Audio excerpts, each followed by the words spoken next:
விவசாயத்தில் அறுத்து முடிஞ்சோன்னா அடுத்தது இதேமாரி வாத்துக்களை வாத்துக்கடைன்னு விடுவாங்க. இந்த வயலில் அறுத்த வயலில் தண்ணி விட்டுருக்க வயலில் விட்டா இந்த பயிருக்கு தேவையில்லாத பூச்சிகளெல்லாம் இது சாப்பிட்ரும். அவங்க மொத்தமாக இந்த வாத்து 200 300 வாத்து 500 வாத்து 1000 வாத்துன்னு வளர்ப்பாங்க. இந்த வாத்துக்கடையில் வாத்து வளர்த்து அதை அப்படியே விடுவாங்க. வயலில் எல்லாம் மேய்ஞ்சிட்ருக்கோம். புழு பூச்சி தேவையில்லாததெல்லாம் அது சாப்பிட்ரும். அந்த வாத்துக்கடைன்னு பேர்.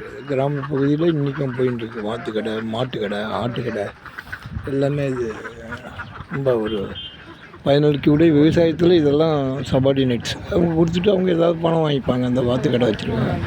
இதில் அவங்களுக்கு வாத்தில் வளர்க்குறது வாத்து முட்டை கிடைக்கும், வாத்து கறிக்கு கொடுப்பாங்க. அப்படி இப்படின்னு எல்லாமே அது அவங்களுக்கு ஒரு தொழில் அபிவிருத்தி ஆகும். அப்படிங்கிறாப்புல இது ஒரு வாத்து தொழிலுங்கிறது எல்லாமே கஷ்டமான தொழில் தான்.